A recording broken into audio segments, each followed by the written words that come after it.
Chers élèves de troisième, aujourd'hui, nous allons voir dans la leçon numéro 2 quels sont les aspects du régime totalitaire stalinien. Pour commencer, voyons quelle est la définition du mot régime totalitaire.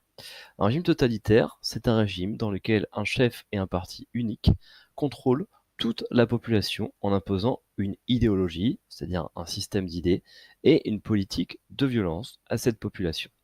On peut qualifier le régime stalinien de régime totalitaire dans les années 1930 pour plusieurs raisons.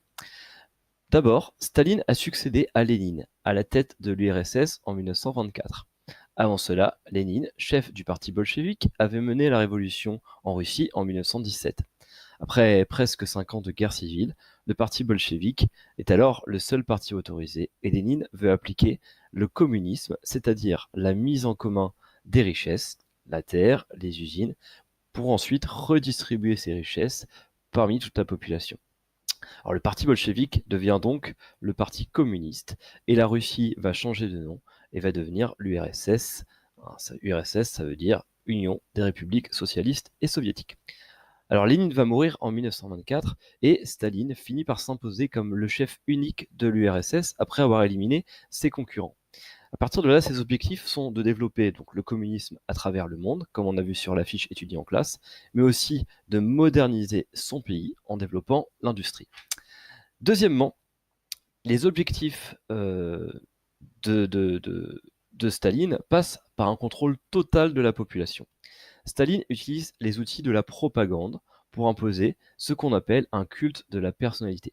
Staline est un dictateur que le peuple de l'URSS doit adorer, hein, et de nombreuses affiches montrent ce culte, mais aussi d'immenses rassemblements, hein, qui rassemblent notamment des jeunes qui doivent défiler à la gloire de Staline. Enfin, dernière chose, pour assurer ce contrôle total de la population, une politique de violence et de terreur est mise en place, hein, notamment par exemple pour mettre en commun les terres dans le projet du communisme. Ces terres sont confisquées, hein, et les propriétaires donc souvent finissent dans la misère et meurent de faim. C'est ce qui va se passer en Ukraine, hein, où on compte à peu près, d'après les historiens, 5 millions de morts à la suite de la famine dans les années 20 et 1930. Voilà. Et puis, dernière chose, hein, les opposants au régime politique à Staline vont être envoyés dans des camps de travaux forcés, qu'on va appeler les camps du goulag, hein, et beaucoup n'en reviendront jamais, car les conditions de vie sont très très dures. Et puis le dernier point, c'est qu'en 1937-1938, le maximum de cette violence s'impose avec ce qu'on appelait la Grande Terreur, où de nombreux opposants à Staline sont arrêtés, jugés, envoyés au goulag ou exécutés.